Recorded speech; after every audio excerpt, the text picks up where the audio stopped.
Hello, welcome to Roadrunner Predictions. Talk about an awesome betting Saturday. I went 3 for 3. Definitely dropped the ball in the Wisconsin game. I had them just on paper, looked amazing, but that just goes to show you sometimes it doesn't matter. They favored by 31 and they end up losing to Illinois. And once I saw I wasn't going to cover, I was definitely rooting for them for the fighting.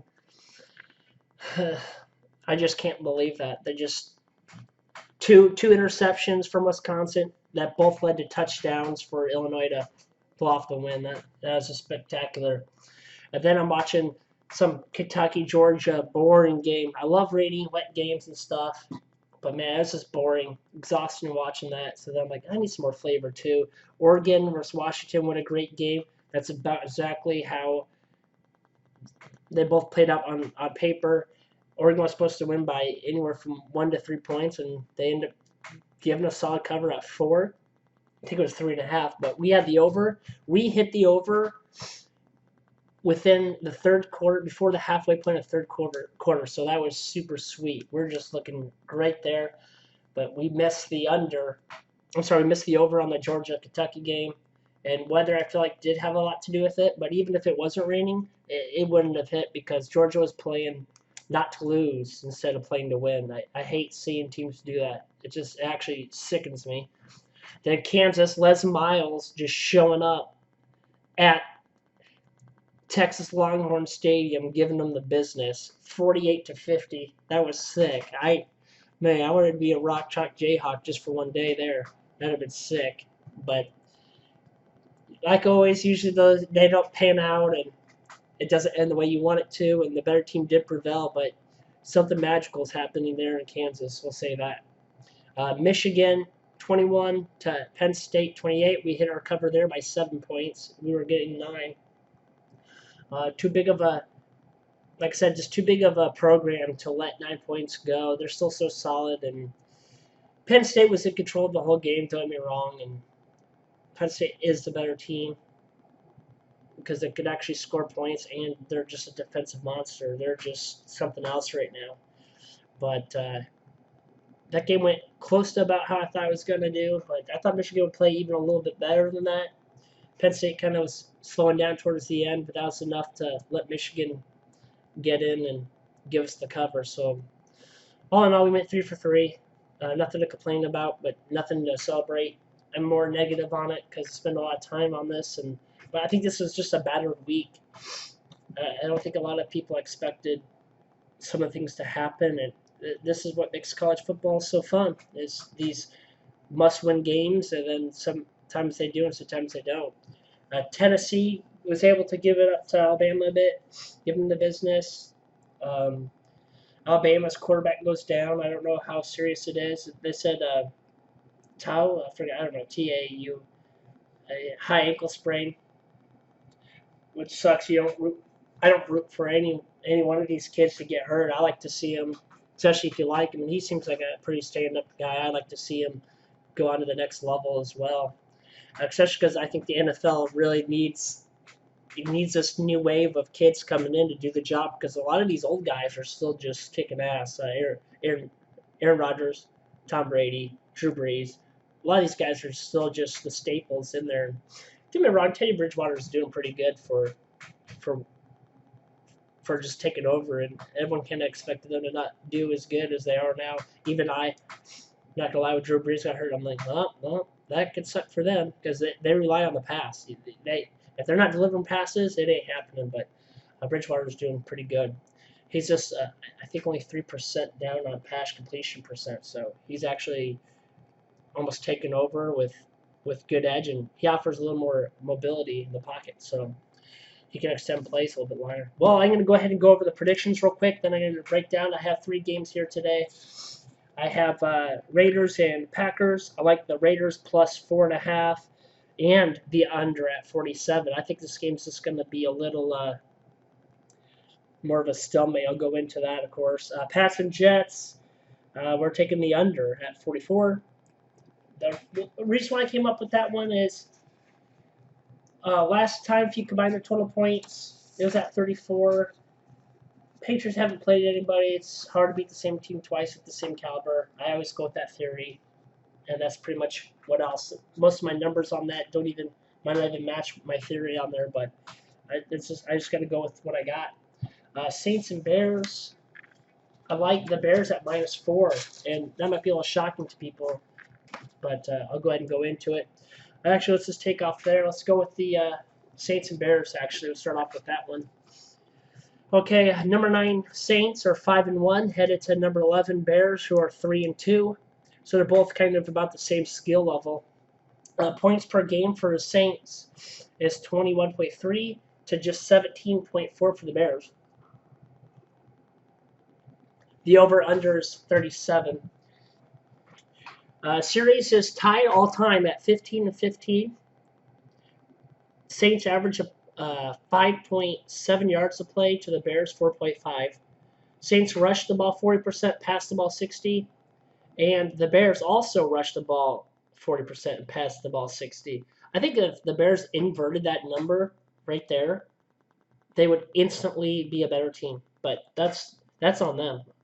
That's okay. I don't really like them, so they can do things wrong they want.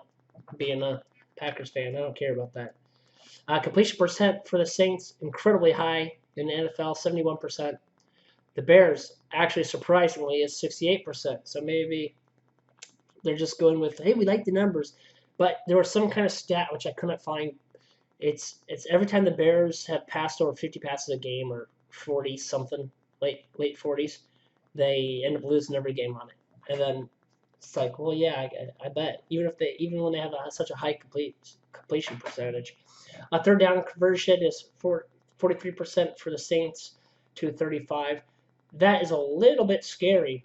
But when you look at how these teams compare to on defense, the Bears own every single defensive stat except for the Saints are really good at limiting teams on third down conversions. So if you add that to this nightmare, that would be really hell of a scary for the Bears because there are going to be a lot of 3-and-outs because they're only converted at 35%. It's not the lowest I've seen. I've seen in the late 20s, one of our reviews we did. But still, it's just a little scary.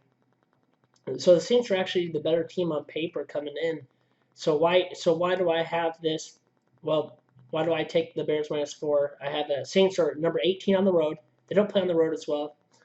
Bears play up at home. They are number 4 at home. It's just a tough place to play. The weather, I looked, nothing fancy. You're talking 54 degrees. Even going into later afternoon, it'd be nice and cool, but cloudy, but nothing to fret about. Strength of schedule, the Saints are number 8, and the Bears are at number 23. Saints do play really well against average teams at Bears caliber. I get that, but I was really drawing my conclusion from the Bears just went over to, sorry, got the dog. The Bears just went over to C's and were not able to pull away the win against Oakland Raiders, which is kind of at the bottom level of teams. And that's not a big surprise to me. The Raiders are that team that can play tough with most of because of the style of their gameplay, but they'll drop to the top tier. When I say top tier, I mean 1 through 5. But anything else than that, I like Oakland a lot to be covering teams. So that's my breakdown on that game. Here, let me get my nose.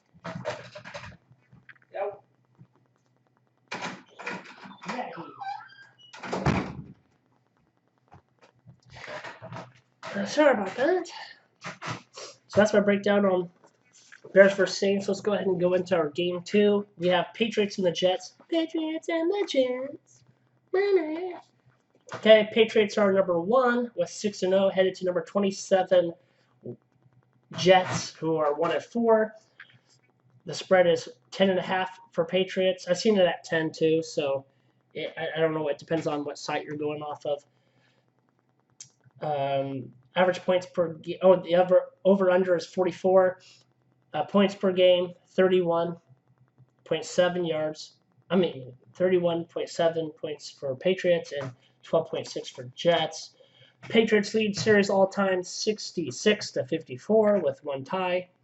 Jets average 5.5 yards a play. Jets 3.9. They rush the ball 42% and pass 58%. Jets rush the ball 37% and pass 63%. Completion percentage for Patriots 65 to 66 for the Jets. Third down conversion is 41% for Patriots and 21% for just the Jets. We're not going to inflate anything here, but it's no surprise. The strength of schedule for Patriots, they're dead last, 32. I'm not getting to them. I mean, do I got to say it? Miami, and they're playing the Jets twice. I mean, that alone just disgusting. I know Patriot fans get so offended. They seem to get more offended than anyone else out there, but yet they have the most championships. Just calm down, all right? It's just I could be wrong here on my prediction, but I could be wrong with the strength of schedule. But you're talking Maryland, horrible New York Jets and Giants teams, and Giants are better now. Don't get me wrong, but they still played them when they were super soft. Yeah, that might change for next time. Let's go ahead and go. Jets are going to have to convert on third downs, and I just can't see that happening.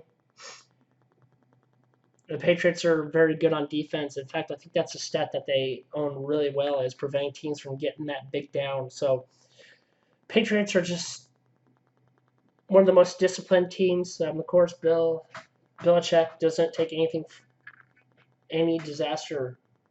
He just prevents everything. He's, in my opinion, the best coach in the NFL. I'm pretty sure most of people's opinion.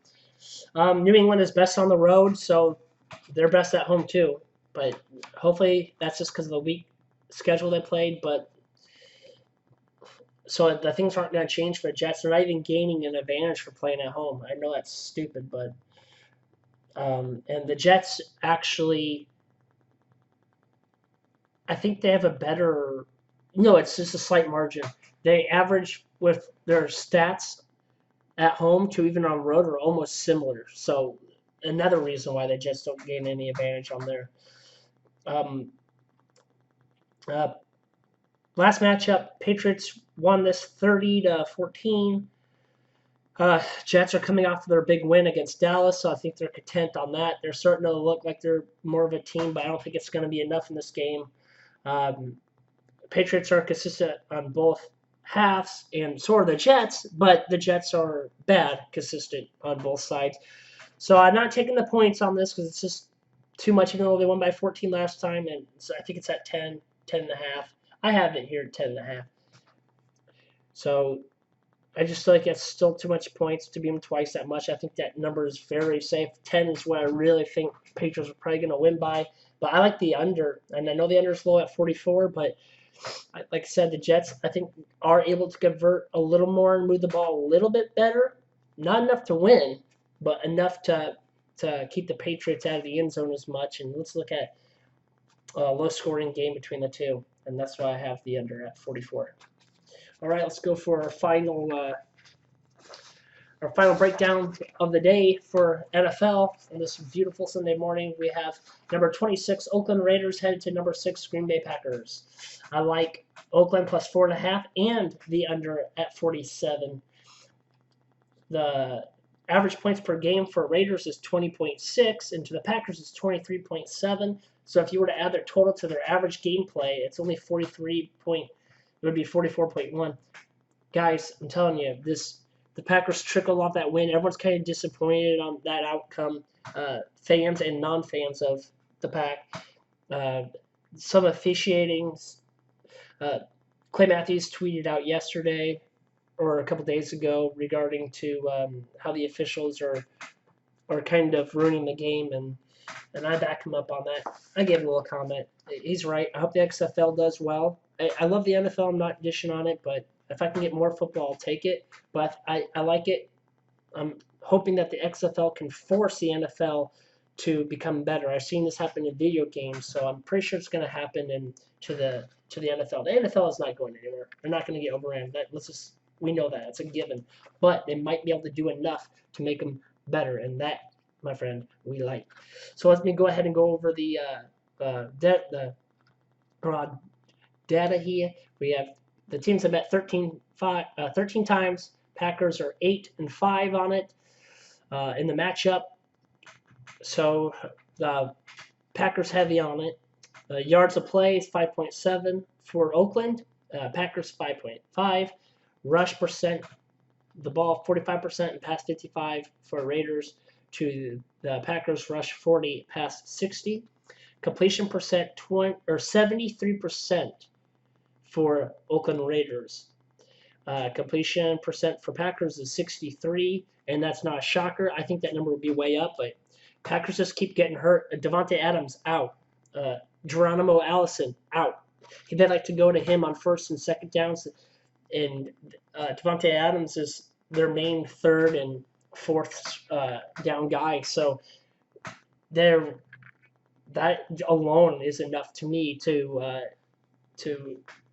I'm not saying the Packers are going to lose, but it could be a similar situation to last week. Even it's just they need those receivers. Strength of schedule. Oh no, let me go with third down conversion rate for Oakland is 59% to the Packers are 61. I thought this would be higher for the Packers because Rodgers is the best in the NFL at getting free plays, and I've seen him get it multiple times on third down alone this year, so that's pretty sick. Strength of schedule, Raiders are number 4. They played a tough teams already, and that's why I like them. They're beat up a little bit, but they're actually playing teams tough and pulling off some wins. They lost to Minnesota in a horrible game, and they lost to Kansas City in a horrible game.